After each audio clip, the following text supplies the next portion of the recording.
উপকরণ একটাই আছে, দুইটা নাই। কয়টা? একটা জিনিসেই মানব মনকে সুখী করতে পারে, তার টেনশন ডিপ্রেশন থেকে তাকে মুক্তি দিতে পারে। প্রতি বছর 8-9 লক্ষ 10 লক্ষ মানুষ যে ডিপ্রেশনের শিকার হয়ে আত্মহত্যা করে, যাদের বয়স 15 থেকে 35 বছর, যাদের সার্টিফিকেট আছে, ধনরত্ন আছে, যাদের যোগ্যতা আছে, বাড়ি গাড়ি সার্টিফিকেট সবই আছে, তারপরেও শান্তি নাই, আত্মহত্যা করে শান্তি খুঁজতে চায়। এই আত্মহত্যা থেকে বিশ্বকে মুক্তি দেওয়ার কোনো ঔষধ বিশ্ব স্বাস্থ্য সংস্থা হুর জানা নেই। আছে? জানা নেই। কিন্তু বাংলাদেশের একজন মক্তবের শিক্ষকের কাছে সেই মহাজ্ঞানটা আছে। আমাদের একজন মক্তবের শিক্ষকের কাছে জ্ঞানের যে মহামূল্যবান যে আইটেমগুলো আছে, গোটা বিশ্বের সকল জ্ঞানী বিজ্ঞানীদের কাছেও তার ভগ্নাংশ খুঁজে পাওয়া যাবে না। দাবি করতে পারি কিনা? অবশ্যই পারি। সেটা আমরা কিছুদিন পরে প্রমাণও করব বিশ্বব্যাপী ইনশাআল্লাহ। সামনে একটা সময় আসতেছে, বিশ্ব শান্তির ইসলাম, একদিন এই ইসলাম বিজয়ী হবেই। মুসলিম উম্মাহ একদিন বিশ্বকে অশান্তি থেকে মুক্ত করবেই ইনশাআল্লাহ। ওয়াতাকাউল আমানাতু ফিল আরদি, গোটা বিশ্ব যেটা আজকে অশান্তির আগুনে দাউ দাউ করে জ্বলছে, আল্লাহ নবী বলছেন, মুসনাদে আহমদ বর্ণিত সহিহ হাদিস, তিনি বলছেন ওয়াতাকাউল আমানাতু ফিল আরদি, গোটা বিশ্বে আমন আমান, শান্তি প্রশান্তি প্রতিষ্ঠা লাভ করবে। কখন? যখন গোটা মানব জাতির ধর্ম হয়ে যাবে ইসলাম, শান্তির ইসলাম। এই ইসলামকে মানুষ যখন তার দেহ মনের ধর্ম হিসাবে গ্রহণ করে নেবে, গোটা বিশ্বে কোনো অশান্তি আর থাকবে না। মনের ভেতরে কোনো অশান্তি, ডিপ্রেশন, টেনশন থাকবে না। তখন বিশ্বব্যাপী নিরাপত্তা ছেয়ে যাবে। একটা তরুণী মেয়ে, তাকে আনুষ্কার পরিণতি ভোগ করতে হবে না। 1000 কিলোমিটার সে অতিক্রম করে চলে যাবে। লা ইয়াখাফু ইল্লাল্লাহ আউযিবাল গনামে, আল্লাহ ছাড়া ওই তরুণীর অন্তরে কারো ভয় থাকবে না। ভয় থাকলে জঙ্গলের নেকড়ে বাঘ তার ভেড়া ছাগল খেয়ে ফেলে কিনা, এইটুকু হয়তো সে আশঙ্কা করবে। বরং এক পর্যায়ে সেই আশঙ্কাও থাকবে না। মানুষের ভয়ও থাকবে না, পশুর ভয়ও থাকবে না। ইসলাম কতটা শান্তি দিতে পারে যে মানুষ চোর ডাকাতের ভয় থেকে তো মুক্তি পাবেই, সিংহ বাঘ ভাল্লুক নেকড়ে শিয়াল কুকুরের ভয়, সাপের ভয় থেকেও ইসলাম মানুষকে মুক্তি দিয়ে দেবে। কেউ পারবে এই যুগে এটা করতে? ইসলাম ছাড়া কেউ পারবে? এক মশার কামড় থেকেই তো মুক্তি দিতে পারো না। সেদিন এক হার্টের রোগী, তার ব্যাপারে বক্তব্য শুনলাম। তাকে ডক্টর যখন ইন্টারভিউ করলেন, তুমি কি সিগারেট খাও? বলল না, খাই না। তুমি কি কোনো ইয়াবা, বাবা, নেশা, গাঁজা ইত্যাদি খাও? না, কিছুই তো খাও না। তাহলে হার্টের সমস্যা কেন হলো?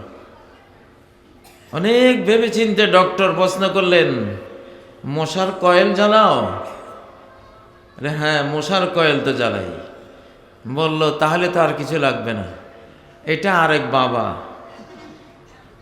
এটাই আরেক সিগারেট, আরেক ধূমপান, সারা রাত বিষাক্ত ধোঁয়া তোমাকে মশা থেকে বাঁচিয়ে হার্ট অ্যাটাকে আক্রান্ত করে দিল।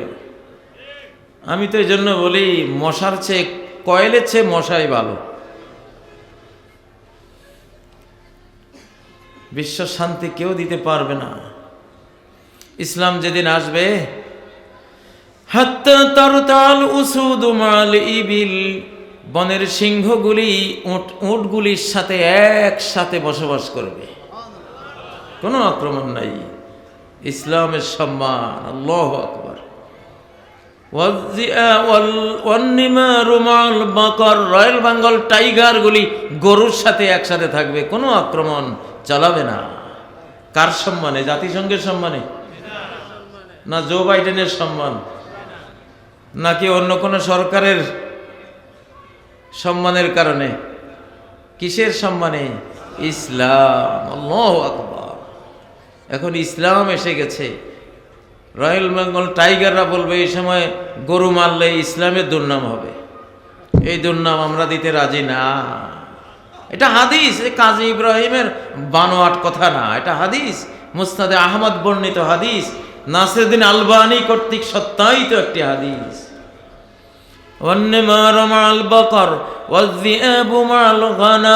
নেকড়ে বাঘেরা ছাগল ভেড়া দুম্বার সাথে একাকার হয়ে চলবে, কোনো হামলা চালাবে না। কারা কারা চান এরকম ইসলাম? আল্লাহু আকবার, লিল্লাহে তাকবীর, লিল্লাহে তাকবীর। ওয়ায়ালআবু সিবিয়ানু বিল হাইয়াতি লা তাদুররুহুম, ছোট্ট শিশুরা বিষাক্ত সাপ নিয়ে খেলবে, খেলা করবে সাপের সাথে। লা তাদুররুহুম, সাপ কোনো ছোবল মারবে না। আল্লাহু আকবার। আর এমন রিজিকের বন্যা বয়ে যাবে যে হাত্তা ইয়াতামান্নাল আহিয়াউল আমওয়াত, জীবিতরা আকাঙ্ক্ষা করবে কবরের সব মুর্দারা যদি উঠে আসতো, হায় রে তাহলে রিজিক খেয়ে কমাতে পারতো। এত রিজিক, আমরা যারা জিন্দা আছি সেই পেট তো নাই যে এত রিজিক খাবো। আল্লাহু আকবার। কারা কারা বেশি খাইতে চান হাত তোলেন। আমি চাই বেশি খাবো, কিন্তু সেই বেশি খাওয়াটা কার উসিলায়? ইসলামের উসিলায়। আল্লাহ দেবেন ইসলাম যেদিন আসবে, ঠিক না? ইসলাম যেদিন আসবে সেদিন এই রিজিকের ভরমার শুরু হয়ে যাবে ইনশাআল্লাহ। আমি একটা বিষয় আমার শিশুকাল থেকে খুব আগ্রহী থাকতাম, সে ওয়াজগুলো করতাম। যেহেতু বলা হয়েছে যে ওস্তাদ এই দিকে আর যেতে পারবেন না, এই ওয়াজগুলো আর করবেন না, তখন ভাবলাম তাহলে কোন দিকে যাব? যাওয়ার তো রাস্তার অভাব নাই। তো সেজন্য মনে হলো যে এই বস্তুবাদী এই সভ্যতা অসভ্যতার যুগে, দেহ সর্বস্ব এই যুগে, শুধুই ভোগ আর ভোগ, ভোগবাদিতার এই বিষাক্ত যুগে মানুষের অন্তরাত্মারও তো কিছু খোঁজ খবর, অন্তরেরও কিছু গেজায় রুহানি আছে না নাই? লাগবে নাকি লাগবে না?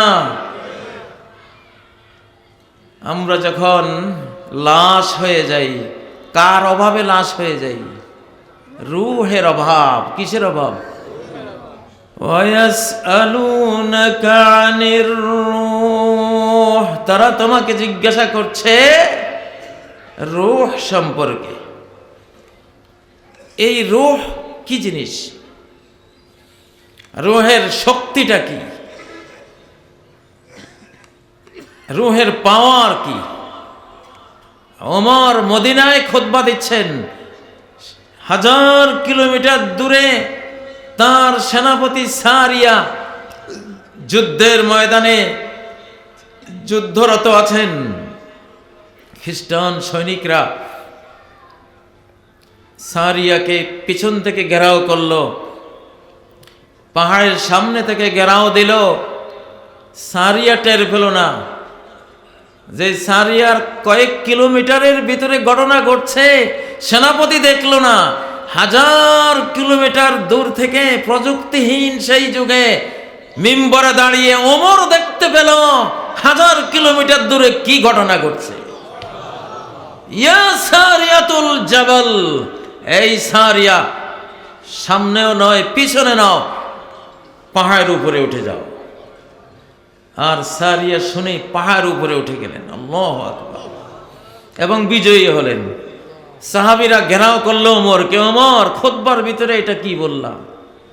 যে বলল, ভাই ইন্নী মা মালাম লা আমলিকু শাইয়া, আমি কি বললাম? আমি এই কথা আমার স্বেচ্ছায় সজ্ঞানে বলি নাই, আমি আউট অফ কন্ট্রোল ছিলাম। আমি দেখতে পাচ্ছিলাম আমার সেনাবাহিনীকে সম্মুখ পিছন থেকে ঘেরাও দিয়ে ফেলেছে। আমি তখন অবচেতন ভাবে, আউট অফ কন্ট্রোল ভাবে আমি বাধ্য হয়ে, কে জানি আমাকে বাধ্য করলো জানি না, বাধ্য হয়ে চিৎকার করে কমান্ড করলাম, ইয়া সারিয়াতুল জাবাল, সারিয়া পাহাড়ে উঠে যাও। প্রযুক্তির ক্ষমতা বড় হলো না রুহের ক্ষমতা? রুহের ক্ষমতা। এই বছরটা রুহ নিয়ে থাকবো ইনশাআল্লাহ। আপনারা এই প্রস্তাবটা কেমন মনে করেন? কেমন মনে করেন? ভালো লাগবে? রুহ সম্পর্কে, আত্মা সম্পর্কে, কলব সম্পর্কে, দিল সম্পর্কে, মন সম্পর্কে জানা উচিত নাকি উচিত না? উচিত। আলা ওয়া ইন্না ফিল জাসাদি লামুদগাহ, মনে রাখো দেহের মধ্যে এক টুকরো মাংসপিণ্ড আছে, ইযা সালাহাত সালাহাল জাসাদু কুল্লু, সেটা যদি ঠিক হয়ে যায় তাহলে গোটা দেহ তোমার ঠিক হয়ে যায়। সেটা যদি শাহজালাল হয়ে যায়, গোটা দেহ শাহজালাল হয়ে যায়। সেটা যদি শাহপরাণ হয়ে যায়, সেই মাংসপিণ্ড যদি শাহপরাণ হয়ে যায়, দেহটাও শাহপরাণ হয়ে যায়। সেই ওই যা ফাসাদাত ফাসাদাল জাসাদু কুল্লু, সেই মাংসপিণ্ড যদি গৌর গোবিন্দ হয়ে যায়, গোটা দেহটা গৌর গোবিন্দ হয়ে যায়। সেই মাংসপিণ্ড যদি আবু জাহাল আবু লাহাব হয়ে যায়, গোটা দেহটা আবু জাহাল আবু লাহাব হয়ে যায়। আলা ওয়াহিয়াল কলব, জেনে রাখো সেই মাংসপিণ্ডের নাম মানুষের দিল, মানুষের অন্তর, মানুষের আত্মা। আল্লাহু আকবার। তাহলে এটাই তো আসল নাকি? আপনাদেরকে এই মজলিসে কিসে টেনে এনেছে? ওই অন্তরাত্মায়, ঠিক না? রুহে টেনে নিয়ে এসেছে। রুহ নিয়ে কয়েকটা বক্তব্য আমি ইতিমধ্যে দিয়েছি, আজকেও কিছুটা সেই দিকে যাব ইনশাল্লাহ। তবে সূরা ফাতিহার একটি আয়াত, দুটি আয়াত যে তেলাওয়াত করেছি সেই আয়াতগুলিতে যাচ্ছে। ইহদিনাস সিরাতাল মুস্তাকিম। আল্লাহ তাআলা কোরআনের সবচেয়ে মর্যাদাপূর্ণ সূরা, সূরা আল ফাতিহা। সূরা আল ফাতিহার মতো সূরা কোরআনে আর একটাও নেই। আযমু সূরাতিন ফিল কোরআন, সারা কোরআনের সবচেয়ে আযামতপূর্ণ, মাহাত্ম্যপূর্ণ, শ্রেষ্ঠত্বে ভরা সূরা হলো সূরা আল ফাতিহা। সূরা আল ফাতিহা, এই সূরার মধ্যে একটা জিনিসেই আল্লাহ আমাদেরকে চাইতে বলেছেন, আর কোনো জিনিস চাইতে বলেন নাই। এবং সেই জিনিসটা প্রতি রাকাতে চাইতে বলেছেন, প্রতি সালাতে চাইতে বলেছেন। সেই জিনিসটা কি? সিরাতে মুস্তাকিমের উপর হেদায়েত করা। সিরাতে মুস্তাকিম, এক কথায় সিরাতে মুস্তাকিম আল কোরআনুল কারীমের নাম। আব্দুল্লাহ ইবনে মাসউদ রাদিয়াল্লাহু তাআলা আনহু সিরাতে মুস্তাকিমের তাফসীরে বলেছেন এটা হলো আল কোরআনুল কারীম। ইহদিনাস সিরাতাল মুস্তাকিম মানে ইহদিনাল কোরআনাল কারীম, আমাদেরকে কোরআনের দিকে নিয়ে যান হে আল্লাহ। আরেক তাফসীরে বলা হয়েছে সিরাতে মুস্তাকিম হলো আল ইসলাম, ইহদিনাল ইসলাম, আমাদেরকে ইসলামের দিকে পথ দেখিয়ে দেন হে আল্লাহ। চিন্তা করলে, গভীর গবেষণা করলে বোঝা যাবে একই জিনিস। যা ইসলাম তাই কোরআন, যা কোরআন তাই সিরাতে মুস্তাকিম। ঠিক নয় কি? লাউ, কদু, মিষ্টি কুমড়া তিনটাই এক জিনিস। মিষ্টি কুমড়া আরবিতে লাউ গ্রুপের মধ্যে ধরা হয়। ইউনূস আলাইহিস সালামকে যেই লাউর গাছ দিয়ে আল্লাহ সেভ করেছিলেন সেটাই মিষ্টি কুমড়া ছিল। وَأَنبَتْنَا عَلَيْهِ شَجَرَةً مِّن يَقْطِينٍ, আমি তার পাশে একটা ইয়াকতিন অর্থাৎ মিষ্টি কুমড়ার গাছ উৎপন্ন করে দিয়েছি। আল্লাহু আকবার। এটা মিন ফাসিলাতি দুব্বা আরবিতে বলে, এটা লাউর শ্রেণীভুক্ত। জালি, কদু, লাউ, মিষ্টি কুমড়া এগুলি সব কি এক গ্রুপের, একই শ্রেণীভুক্ত। এগুলির মর্যাদা বৈশিষ্ট্য প্রায় কাছাকাছি। তো যেই কদু সেই লাউ, ঠিক না? যেই কোরআন সেই ইসলাম, যে ইসলাম সেই সিরাতে মুস্তাকিম। জিনিস কয়টা? একটা। নাম তিনটা। নাম কয়টা? তিনটা। জিনিস একটা। ইবারাতুনা শাত্তা ওয়া হুসনুকা ওয়াহিদু।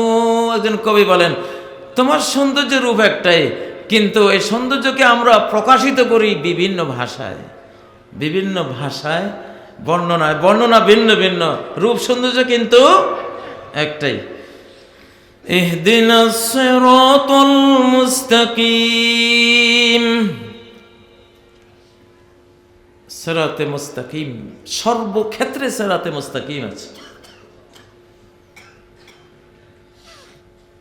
ওয়াজ মাহফিল শোনার ক্ষেত্রেও একটা সিরাতে মুস্তাকিম আছে, আছে না নাই?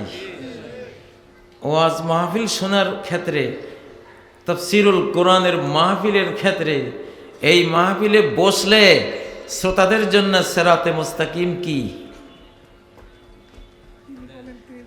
ফাসতামিউ লাহু ওয়ানসিতু লাআল্লাকুম তুরহামুন। কোরআনের মজলিসে বসেছ,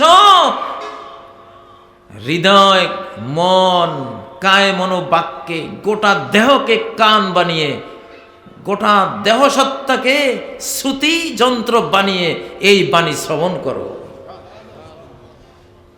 আল্লাহু আকবার। সাহাবায়ে কেরাম যখন নবীজির মুখে কোরআন শুনতেন, কান্না আলা রুসিহিম আত-তায়র, গাছের মতো নিথর, নিস্তব্ধ, নিটল হয়ে বসে থাকতেন। মনে হয় যেন গাছ। এগুলো মানুষ বলে পাখিরা বুঝতো না, মনে হয় যেন পাখি এসে মাথায় গাছ মনে করে, মানুষকে পাখিরা গাছ মনে করে এসে বসে আছে। এইরকম নিথর নিস্তব্ধ হয়ে গেছে কোরআনের সাউন্ডের সামনে। আল্লাহু আকবার। ওয়াইজা হাদাসু আনহা ফাকুল্লি মাসামিউ, যখন তার সেই বাণী আমার সম্মুখে উচ্চারিত হয় তখন আমার গোটা দেহ কানে পরিণত হয়। আল্লাহু আকবার। এটা শ্রোতাদের জন্য সিরাতে মুস্তাকিম, আর বক্তার জন্য সিরাতে মুস্তাকিম কি? বক্তার জন্য সিরাতে মুস্তাকিম আছে না নাই?